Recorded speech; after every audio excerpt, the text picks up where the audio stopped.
가기사는 증시 각도기. 안녕하세요. 증시 나침반 지원입니다. 네, 안녕하십니까. 각도기 설산주입니다. 네, 외국인이 아주 엄청난 멀리 떠나가고 있습니다. 근데 기관 매도가 더 많았어요. 외국인들이 선물 매도가 워낙 많아가지고. 네. 외국인이 언제 샀는지 기억이 안 나요. 지금 연달아서 계속 매도만 하고 있거든요. 미국 코스피에서. 시장 안정될 때까지는 계속 팔지 않겠는가. 야, 뭐 네. 8월 들어서 뭐 산 적이 없어요. 네. 미국 자기네 급하잖아. 내가 보니까 저기 레버리지 끊어야 돼 지금. 네, 오늘도 그래도 상당히 이 정도면 지수가 좀 선방하지 않았나 싶거든요. 네. 선방이죠. 어저께 우리 시장 어제 한 그러니까 오후장쯤 그때 나스닥 선물이 1% 정도 이렇게 올랐었거든요. 네. 그러면 1% 상승을 반영을 한 건데 마이너스 1%로 끝났잖아요. 네. 그러면 체감 한 2% 정도는 각오해야겠다 네네. 싶었는데 오늘 마이너스 0.45% 정도씩 시장이 마감을 해서 네. 다행히 장중에 일부 나스닥 선물 상승을 좀 반영을 한 것 같습니다. 네. 네, 생각보다 좀 낙폭이 좀 줄었고요. 장 막판에 뭐 삼성전자를 비롯해서 네. 여러 회사들이 뭐 만기일 때문인지 매수가 좀 들어오면서 예, 매수가 낙폭을 좀 좀 줄여서 끝났습니다. 네, 맞습니다. 네, 오늘 개인이 계속 사고 있습니다. 코스피에서 8천억 샀고요. 코스닥에서는 2,500억 샀습니다.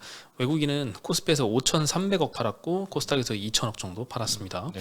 코스닥에서는 그래도 좀 순매수를 해주더니 오늘은 또 다시 파는 모습 보이고 있고 네, 선물 시장에서 매도세도 많이 나오고 있고요. 네, 그리고 특히나 이제 개인 순매수가 이렇게 연일 계속되고 있는데 저가 매수로 잘 대응을 하는 분들도 많지만 반대로는 반대 매매로 좀 털려나가는 분들도 좀 있는 것 같아요. 반대로 많이 틀린 것 같죠. 네, 네. 또는 이제 신용을 이런 좀 너무 불확실성이 크니까 좀 줄이는 모습인지 오늘 신용 잔고가 많이 줄었습니다. 8월 7일 데이터까지 어제 거까지 나왔거든요. 네. 어제 하루에 1조 3천억 정도가 줄었습니다. 코스피 코스닥 합산해서요. 코스닥이 네. 특히나 7천억이나 줄면서 이때까지 사실 코스닥이 신용 잔고가 계속 조금씩 코스피보다는 더 네. 빠르게 줄고 있었는데 8월 7일 하루 감소폭은 이때까지와는 좀 다르게 상당히 좀 컸습니다. 네, 양시장 합산해서 신용잔고가 19조 원 정도는 계속 지켰거든요. 예. 19조 원 후반에서 19조 원 초반대 정도 이렇게 떨어졌는데 하루 만에 갑자기 17조대로 확 떨어졌어요. 네. 어제 8월 7일은 사실 뭐가 없었던 왜냐면 8월 6일 날 폭락했잖아요. 그 다음 날 마진 콜이잖아. 8월 7일 날 정리해야지. 8월 5일 날 폭락했어요. 8월 5일 날 폭락. 네. 그러니까 8월 6일 날 마진 콜. 못하면 매도. 6일 7일 연속으로 나왔을 수는 있죠. 이게 뭐 결제일 기준은 아니겠죠. 뭐 체결일 기준, 뭐 결제일이라면 이해가 되는데 8월 7일 거까지 나왔으면은 체결일 기준이겠죠. 결제일이면 아직 안 나왔지. 8월 7일께. 그러니까 결제일이라면 8월 5일 거 데이터라고 생각하면 되잖아요. 네, 네. 8월 5일 날은 상당히 좀 폭락을 많이 했고 결제 기준으로. 네, 8월 네. 2일 날 금요일 날 많이 폭락했으니까 8월 5일 날 신용잔고가 많이 줄었을 수 있겠다. 만약에 결제일 기준이라면 8월 8일 데이터 나오면 더 확 줄지 않았을까. 왜냐하면 그럼요. 이번 주 월요일이 아주 급락을 했잖아요. 네, 네. 네, 그래서 화요일까지 줍니다. 화요일. 정확하게는 금요일 날 빠졌지, 월요일 날 빠졌지. 그다음에 화요일 날부터 회복했으니까 화요일까지 금, 월 빠진 게 그 다음 날, 그 다다음 날.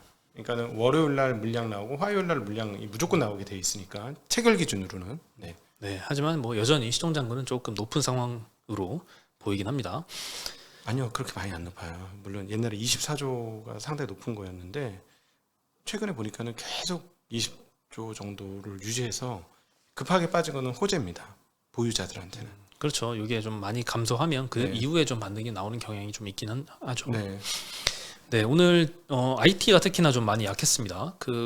미국장에서 엔비디아뿐만 아니라 슈퍼마이크로가 한 20% 네, 굉장히 많이 많이 빠졌어요. 그래서 IT 위주로 좀 많이 안 좋았는데 뭐 IT 비중 높은 대만은 오늘 장이 2% 정도 하락을 해서 우리보다 더 많이 하락을 했고요. 일본은 0.7% 정도 하락을 했습니다.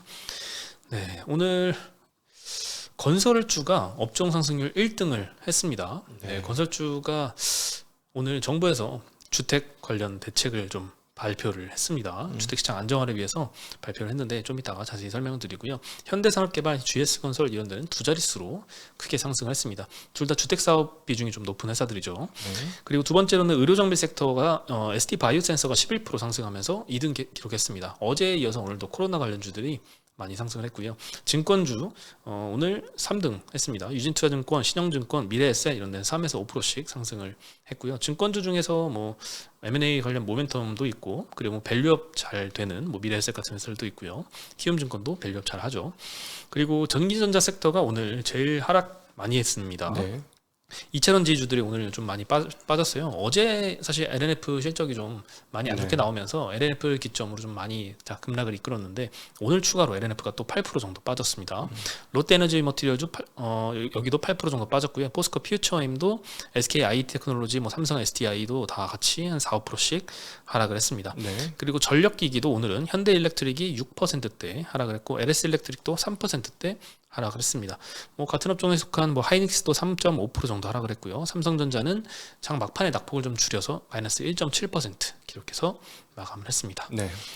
네, 슈퍼마이크로가 20% 일단 급락한 게, 미국 시장에는 가장 큰 필라델피아 반도체 지수가 뭐 플러스에서 고점 대비해서는 9% 정도 하락을 한 것 같아요. 종가까지. 네. 엄청나게 뭐 하락 반전을 했었는데, 일단 시장 예상치를 좀 하회한 실적을 발표를 했고요. 주당 순이익이 특히 좀 크게 미달을 했습니다. 그래서 액면 분할 10대1 발표를 했는데, 보통 이런 거 발표하면 호재로 반영을 하잖아요. 그렇죠. 엔비디아도 예전에 한창 좋을 때 이런 것들을 발표를 했었는데 전혀 호재로 인식이 안 됐었고요. 네. 뱅크 오브 아메리카는 투자 의견을 매수해서 중립으로 하향을 시켰고, 목표가는 1,090불에서 700불로 크게 좀 하향을 시켰습니다. 네. 미국 애널리스트들은 목표가 하향을 정말 시원시원하게 하는 것 같아요. 네. 네, 1,090불이면 1,100불이잖아요. 1,100불에서 700불로 내렸으니까 400불을 한 방에 내린 거예요. 네. 네. 그리고 올해 사실 이 슈퍼마이크로가 엔비디아보다 더 상승률이 높았었습니다. 그래서 주가가 한때는 1,200불도 갔었는데, 네. 지금은 뭐 700불, 아니죠, 500불 아래로 네. 떨어졌습니다. 그러니까 1,200불에서 반토막 이상이 난 거네요. 이렇게 무섭게 움직이는 주식은 또 변동성이 상당히 큰 것 같습니다. 네. 뭐 특히나 이제 최근에 엔비디아 블랙웰 GPU가 결함 때문에 양산이 지연된다.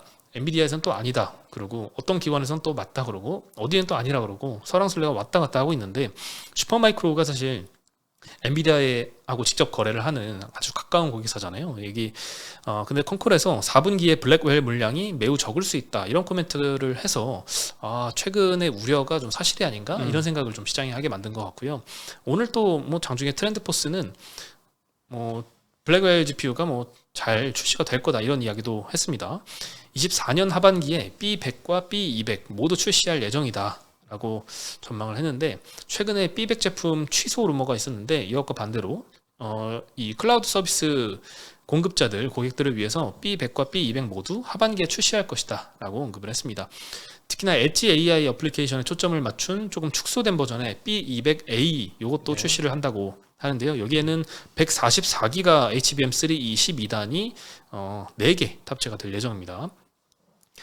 네, 그리고 이제 25년도에는 엔비디아의 이 하이엔드 GPU 출하량의 80% 이상을 블랙웰 시리즈가 차지를 할 거다라고 하면서 출하량 성장률이 연 55% 늘어날 것이다라고 좋게 전망을 했습니다. 그래서 어디는 이 엔비디아에 대해서 뭐 전혀 문제가 없다 이렇게 언급을 하고, 어디는 좀 문제가 있을 것 같다 이렇게 언급을 하고, 좀 왔다 갔다 하는 전망들이 좀 계속 나오고 있는 상황입니다. 예. 요게 네.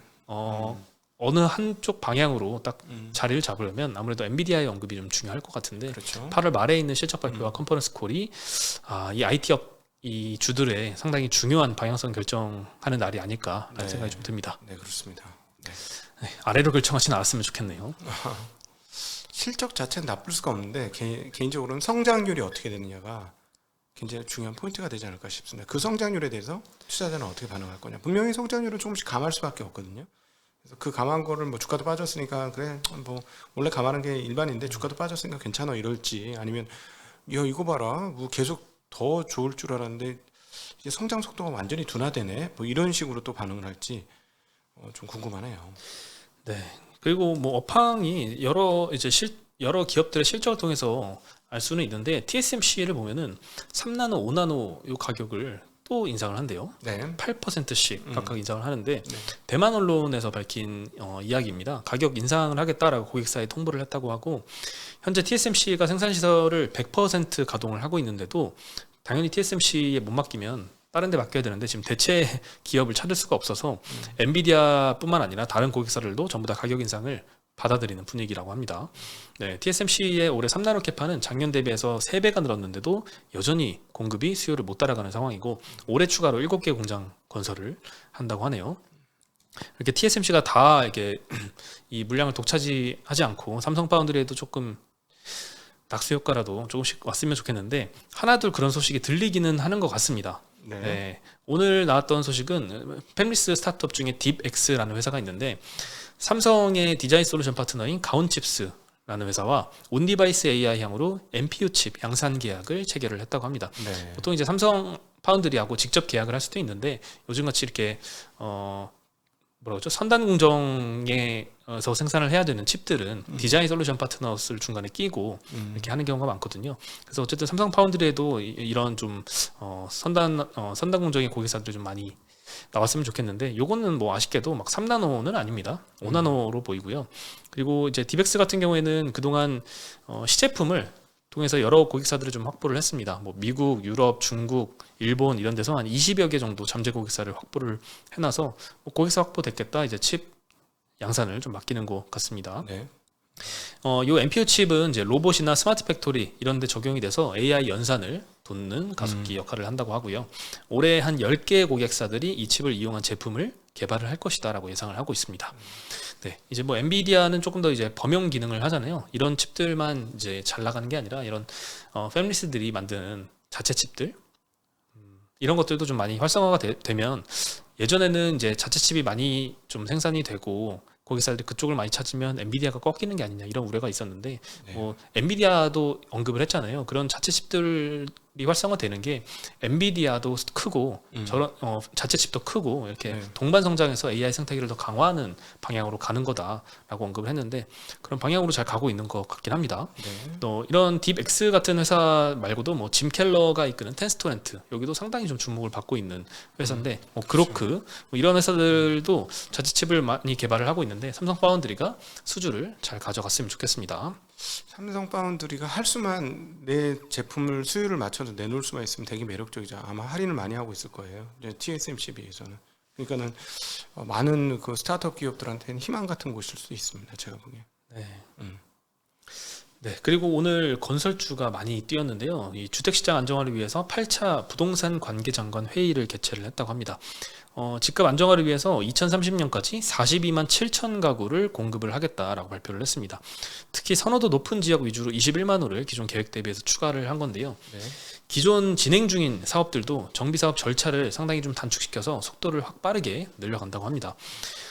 재건축 재개발 촉진법 가칭인데요. 이 법안을 이제 제정을 해서 서울에서 진행 중인 정비사업 37만 호 추진을 가속화하겠다라고 언급을 하고 있고요. 뭐 예를 들면 조합 설립을 위한 동의 요건을 현재는 75% 동의가 필요한 걸 70%만 받아도 되는 정도로 완화를 하고요. 그리고 사업 시행 인가와 관리 처분 인가를 별도로 인가를 받았었다면 이제는 요거를 한 방에 처리하는 이런 방안도 좀 추진을 한다고 합니다.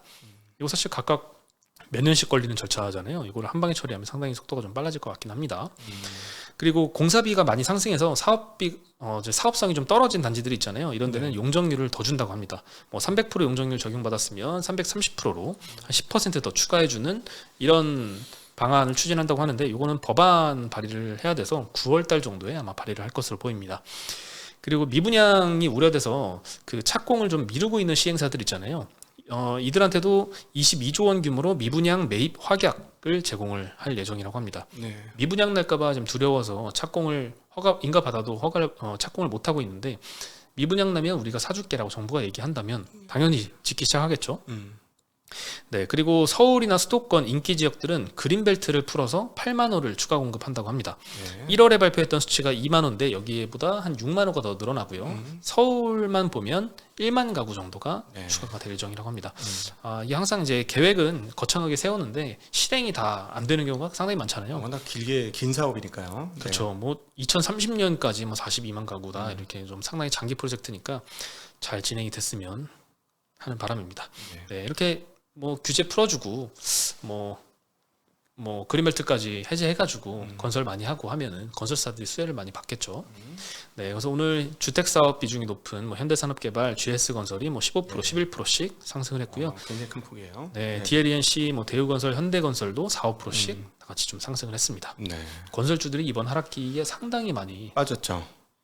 잠깐 빠졌다가 주가 방어를 상당히 잘하고 있어요. 특히 그렇죠. 이제 현상 같은 경우는 현상은 많이 큰 하고 폭이 있죠. 빠졌는데 오늘 뭐 10% 올라 버린 많이 바람에. 올랐죠. 네. 네. 그리고 오늘 하나투자증권에서도 건설주의 주택 마진이 더 이상 우려 요인이 아니다라고 언급을 했는데요. 일단 24년도 6월 지표지만 건설 수주액이 25조 원으로 전년 대비 15% 정도 늘어났습니다. 근데 공공 분야가 26% 늘고 민간 부분이 11% 늘고 두 부문 모두 다 이제 두 자릿수나 크게 증가를 했고요. 올해 전국의 아파트 분양 계획이 7월 말 기준으로는 33만 4천 세대 인데 현재까지 약 14만 5천 세대 정도 이루어졌습니다. 한 절반 조금 안 되게 공급이 이루어졌는데 전년 대비해서 한 60% 정도 증가한 물량이라고 합니다. 이게 기저효과가 조금 반영돼서 숫자가 좀 커져 보이긴 하는데 연간으로 이렇게 봤을 때는 1-20% 정도 늘어난 수치라고 합니다. 네, 그리고 원가율이 악화된 현장들이 점차 종료 단계에 들어섰다고 하고요. 옛날에 짓기 시작했던 거. 네, 그래서 이제 25년도나 26년도로 가면은 구조적인 마진 개선이 거의 확정적이다라고 언급을 하고 있습니다. 요즘 한 850만 원 막 800만 원 이렇다면서요. 평당. 뭐 그렇죠. 예. 그럼 그거 받으면은 건설에는 좋을 것 같은데 웬간해선. 근데 그 지금 또 주택이 엄청나게 뭐 800만 원, 900만 원 이런 거는 되게 고급 단지들 얘기잖아요. 아니래요. 그러니까 고급 단지는 1,200만 원이래. 아 그래요? 근데 깜짝 놀랐어 나도. 응? 정말? 그럼 건설업체들 얘네 원래 근데 한 10% 정도 마진 보면서 짓지 않습니까? 근데 그렇게 받아놓고 경기 조금 다운되면 막 깎을 거 아니야. 원가 개선을 해서 10% 마진 했는데 마지막 끝나고 나니까 15% 마진 났고 막. 그래서 조합하시는 분들은 계약을 잘 하셔야 될 것 같아요.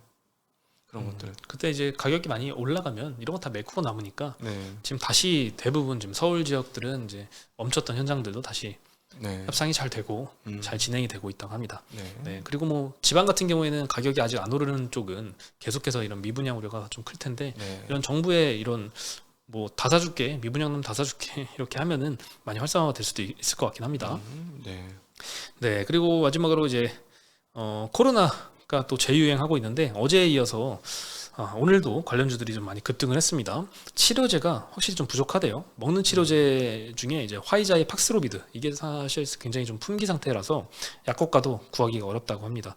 그 이유는 이제 방역 당국이 예산이 부족해서 물량 확보를 제대로 잘 못하고 있다고 하는데 네. 예산이 23년도에는 8,200억 정도가 됐는데 24년도에는 1,800억으로 줄었습니다. 아무래도 좀 코로나가 이제 끝났다고 보고 네, 예산을 네. 팍 줄여서 이렇게 된 것 같은데 또 예기치 못하게 갑자기 좀 코로나가 다시 또 확산 기조로 바뀌면서 좀 일시적인 이런 품귀 상태가 좀 일어나는 것 같습니다. 그래서 제약사나 이제 뭐 진단키트주들 오늘 강세를 보였고요. 어제 상한가 갔던 진매트릭스 오늘도 상한가 갔고 시젠 휴마시스가 거의 20% 정도 상승해서 마감을 했습니다. 네. 감기 조심하시고 건조하시면 감기 걸립니다. 네. 네, 에어컨은 건조하게 하거든요. 그래서 에어컨을 틀고 자시면 너무 건조해서 문제가 될 수 있으니까 그건 꼭 감안하시면 좋겠네요. 근데 요즘 에어컨 안 틀고 자기도 너무 힘들어요. 그러니까 온도를 조금 높게 한다던가 이게 뭐 에어컨 틀어놓으면 물 주변에 물 받아 되잖아요. 자동차 같은 거 틀어놔 보면 밑에 이렇게 계속 빠져나가잖아 모터로. 그래서 너무 건조해져. 빨래 널어보세요. 바짝바짝 마를 거. 네. 예. 건강 유의하시고요. 코로나 안 걸리시길 바라겠습니다. 네. 내일은 이제 즐거운 금요일이니까 네. 제가 네. 없네요. 이제 애기 빨리 보러 가야 됐고 귀여운 애기. 그럴 수 있을 것 같습니다. 네, 저희는 쪽집게 하고 여러분 또 한번 토론회 장을 한번 쪽집게가 저점에서 매수했다는 소리 있던데. 내일 한번 물어보시죠. 지난 뭔가 샀는데 하루 더 빠져서 울상이었었던 기억이 나.